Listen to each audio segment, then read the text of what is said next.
Hello students आशा करो सकलो भाले आसा। আজি मैं तुम्हालोকক আগতে এটা मैं पाठটো पढ़ी दिसिलो आरु बुझाई दिसिलो तार क्वेश्चन आंसर ज्ञानी कोन क्लास 8 पाठ हबो अष्टम श्रेणी पाठ ज्ञानी कोन तार प्रश्नर उत्तरबो करि दिसु। पाठटित থকা ছোৱালী দুজনীৰ নাম কি আছিল মালাসা আৰু আকুলকা। এতিয়া চোৱা মই কোৱেশ্চন যেহেতু লেসনটো মই আগতে একবাৰ বুজাই দিছোৱে গুটেখিনি ধুনিয়াকে গতিকে এতিয়া আৰু মই লেসনটো নপঢ়ো এই লেসনটোৰ মই প্ৰশ্নৰ উত্তৰখিনি কৰি দি আছো হা। এটো ক্লাস 8 ৰ লেসন আৰু ইয়াৰ লিখক হৈছে লিউ টলষ্টয় হা। তাৰপিছতে এই কোৱেশ্চনখিনি আনসাৰখিনি মই ধুনিয়াকে কৰি দিছো তোমালোকে শব্দ অৰ্থবোৰ চাবা। পাঠটিত থকা ছোৱালী দুজনীৰ নাম কি আছিল মালাসা আৰু আকুলকা।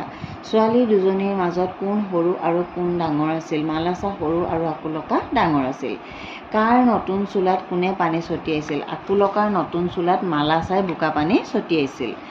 কাজিয়াখন ভাঙিবৰ বাবে কোনে যত্ন কৰিছিল আকুলকাৰ বুঢ়ী আইতাক গৰাজনীয়ে কাজিয়াখন ভাঙিবৰ কাৰণে যত্ন কৰিছিল। লিউ টলষ্টয় কোন আছিল লিউ টলষ্টয় ৰুছ দেশৰ এজন মহান লেখক আছিল। ছোৱালী দুজনীৰ মাজত কাজিয়াৰ ফলত কি ঘটনা ঘটিব ধৰিছিল ছোৱালী দুজনী মানে মালাসা আৰু আকুলকাৰ মাজৰ কাজিয়াত প্ৰথমে সিহঁতৰ মাক জড়িত হৈ পৰিল আৰু পিছলৈ আন প্ৰতিবেশী খেতিয়কসকলেও যোগ দিলে। লাহে লাহে কাজিয়াখন ডাঙৰ হ'ল মৰামৰি হবৰ উপক্ৰম হ'ল কোনেও কাৰো কথা নুশুনে। শেষত আকুলকাৰ বুঢ়ী আইতাক আহিহে কাজিয়াখন শান্ত কৰিব পাৰিলে। হ'ল কাজিয়াখনৰ ফলত কি ঘটনা ঘটিছিলে বা কাজিয়াখন কেনেকৈ হ'ল সেইটো কথাই দিছে আৰু বেলেগ একো দিয়া নাই। এতিয়া চোৱা সাধুটোত আকুলকাৰ আইতাকৰ মনোভাৱ আৰু চেষ্টাৰ কথা বৰ্ণনা কৰা। সাধুটোত আকুলকাৰ আইতাকক সহজ সৰলকৈ দেখুওৱা হৈছে। যদিও আকুলকাৰ আইতাক বুঢ়ী হৈছে তথাপি ঠেলা হেঁচাকৈ মানুহৰ মাজত কষ্টৰে সোমাই কাজিয়াখন ভাঙিবলৈ চেষ্টা কৰিছিল আৰু আইতাকে বৰদিনৰ দিনকেইটা সুন্দৰভাৱে পাৰ হোৱাটো বিচাৰে। কোনো ধৰণৰ কাজিয়া পেচাল বিচৰা নাছিল। আইতাকে পাকে প্ৰকাৰে কাজিয়াখন ভাঙিবলৈ চেষ্টা কৰিছিল যিকোনো উপায়েৰে যাতে কাজিয়াখন নহয় আৰু বৰদিনৰ দিনকেইটা মানে সেইকেইটা পবিত্ৰ দিন সেইকাৰণে পবিত্ৰভাৱে যাতে যায়। সাধুটো পঢ়ি কাক জ্ঞানী যেন লাগিল ডাঙৰ বয়সীয়াল মানুহবিলাকক নে সৰু ল'ৰা ছোৱালীক। সাধুটো পঢ়ি সৰু ছোৱালী দুজনীক জ্ঞানী বুলি অনুভৱ হয় মানে আকুলকাৰ মালাসাহে চবতকৈ জ্ঞানী কাৰণ সিহঁতি যদিও কাজিয়া লাগিছিল তথাপি অতি সোনকালে কাজিয়া পাহৰি কেনেকৈ কাজিয়াৰ কাৰণ নিৰাময় কৰিব পাৰি তাৰ ব্যৱস্থা হাতত লৈছিল আৰু সফল হৈছিল। কি কৰিছিল সিহঁতি কেনেকৈ মানে নলা এটা খান্দি দিছিল এটা জান খান্দি পেলাই তাহাঁতি পানীখিনি যাতে সেইফালেদি ওলাই যায় তাৰ ব্যৱস্থা কৰিছিলে। এতিয়া চোৱা ব্যাখ্যা কৰা বুলি দিয়াৰ লগে লগে কেইটামান কথা আমি জানিব লাগিব। ব্যাখ্যা কৰা দেই চাবা। সৰু ল'ৰা ছোৱালীৰ দৰে হ'ব নোৱাৰিলে ভগৱানৰ ৰাজ্যত প্ৰৱেশ কৰিব নোৱাৰি।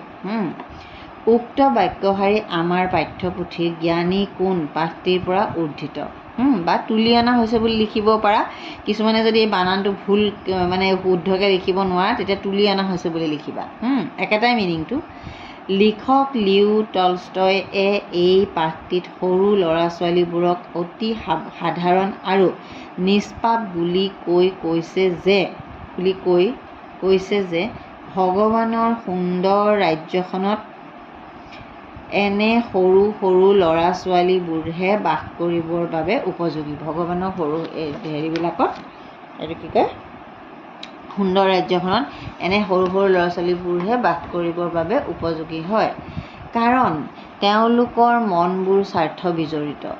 সৰু সৰু ল'ৰা ছোৱালীবোৰে কিবা কথাত কাজিয়া লাগিলেও বেছি দেৰি কথাটোত লাগি নাথাকে পুনৰ বন্ধু হৈ পৰে। কিন্তু ডাঙৰ লোকসকলে সৰু সৰু কথাবোৰতে লাগি কাজিয়া ডাঙৰ কৰে। এইভাগেও লিখিব পাৰা এটা এইভাগেও লিখিব পাৰা নতুবা আৰু এটা দিছোঁ ব্যাখ্যা কৰাৰ আৰু এটা একেটা কুৱেশ্যনৰে মই আৰু এটা উত্তৰ ইয়াতে লিখি দিছোঁ। উক্ত বাক্যশাৰী আমাৰ পাঠ্যপুথিৰ জ্ঞানী কোন নামৰ পাঠটিৰ পৰা তুলি অনা হৈছে। লিখক লিও টলষ্টয়ে এই পাঠটিত শিশুসকলক ভগৱানৰ ৰাজ্যত বসবাস কৰাৰ উপযোগী বুলি কৈছে, কাৰণ তেওঁলোকৰ মনবোৰ নিষ্পাপ।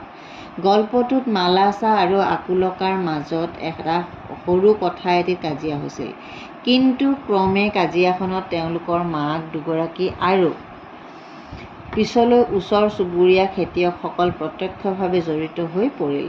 ফলত কাজিয়াখনে ভয়ংকৰ ৰূপ ল'বলৈ ধৰিলে।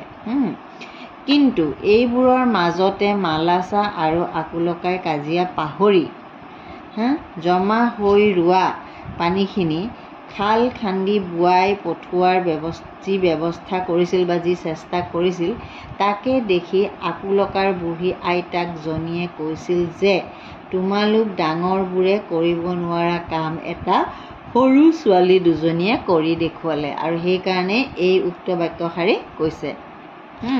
আমি কাজিয়া লাগিলে ধৰি থাকি লাভ নাই, তাৰমানে সেইটো কথা। এতিয়া চোৱা, কোনে কাক কৈছিল আৰু কেতিয়া কৈছিল বুজাই লিখা। দুষ্ট ছোৱালী কেনেকৈনো গাত বোকা লগালি।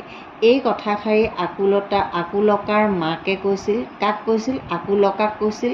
আৰু কেতিয়া কৈছিল? যেতিয়া আকুলকাৰ নতুন ধুনীয়া চোলাটোত মালাছাই বোকা পানী ছটিয়াই লেতেৰা কৰিছিল, সেই দেখি আকুলকাৰ মাকৰ খং উঠিছিল। ইমান দ মোৰ বৰ ভয় লাগিছে। এই কথাষাৰি মালাছাই আকুলকাক কৈছিল। মালাছা আৰু আকুলকাৰ ঘৰৰ মাজেদি বৈ যোৱা জুৰিটোৰ পানীৰ এটা ডোঙা বান্ধিছে। আকুলকাৰ ঘৰৰ আগেদি হ'ব দেই, এইটো মাজেদি নহয়, আগেদি, তাহাঁতৰ ঘৰৰ আগেদি জুৰি এটা বৈ গৈছে। বৈ যোৱা জুৰিটোৰ পৰা, তাৰমানে জুৰিটোৰ পৰা তাহাঁতৰ দুইটা ঘৰৰ মাজত এটা পানীৰ ডোঙা বান্ধিছে। এই ডোঙাটোত মালাছা আৰু আকুলতাই প্ৰায়ে খেলিছিল। সেই কথাটোত কৈছিল যে ইমান দ মোৰ ভয় লাগিছিল।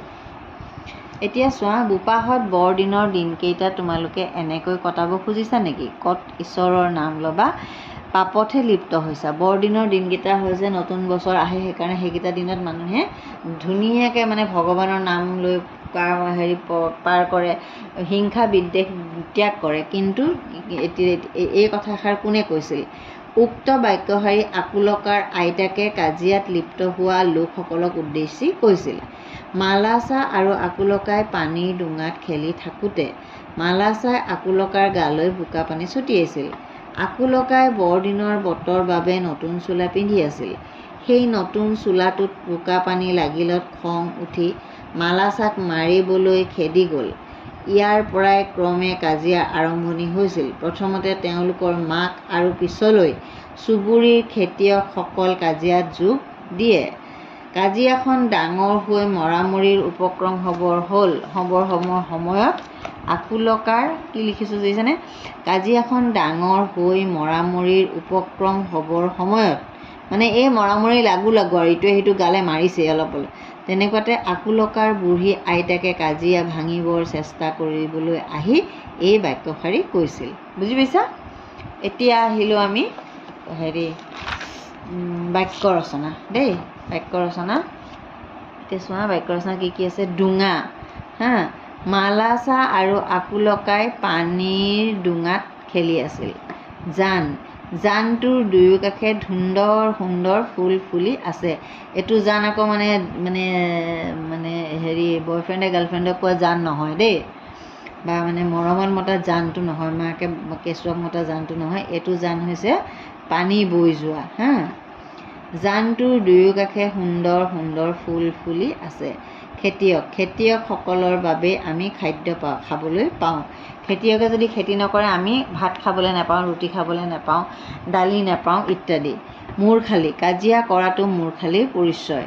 আত্মহাৰা, পূবালীৰ পৰীক্ষাৰ ফলাফল ভাল হোৱা বাবে সিহঁতৰ ঘৰখনৰ লোকসকল আনন্দত আত্মহাৰা হৈ আছে। হ'ল। পাঠটিৰ পৰা বিশেষণ পদ বাছি উলিওৱা।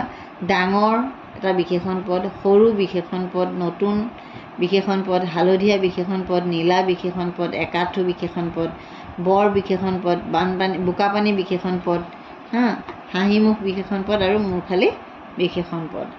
আশা কৰোঁ তোমালোকৰ এই কুৱেশ্যনটোৰ আনচাৰখিনি সহায় কৰিব। আৰু যদিহে তোমালোকৰ কুৱেশ্যন আনচাৰখিনি ভাল লাগিলে প্লিজ ভিডিঅ'টো লাইক এটা কৰিবা। কটাকটি হৈছে কিছুমান বস্তুত গতিকে তথাপি ভালকৈ তোমালোকে বহীত লিখি ল'বা আৰু কেনেকুৱা ভিডিঅ' চাবলৈ বিচাৰা কমেণ্টত জনাবা। যিসকলে প্ৰথমবাৰৰ বাবে চেনেলটো ক্লিক কৰিছে প্লিজ ছাবস্ক্ৰাইব কৰিবলৈ নাপাহৰিব আৰু যিসকলে অলৰেডি ছাবস্ক্ৰাইব কৰিছে তেখেতসকলক বহুত ধন্যবাদ। তোমালোকে কেনেকুৱা ধৰণৰ ভিডিঅ' বিচাৰা, মেথছৰ ভিডিঅ' বিচাৰা, ছায়েন্সৰ ভিডিঅ' বিচাৰা, চবেই পাবা এই চেনেলটোত। আশা কৰোঁ তোমালোকৰ লাভ হ'ব। লাভ হ'লে কমেণ্ট এটা দিবলৈ নাপাহৰিবা আৰু বেলেগ কিবা জানিব লগা থাকিলেও কমেণ্টত লিখিবা। আজিলৈ আহোঁ, লগ পাম আন এটা ভিডিঅ'ত।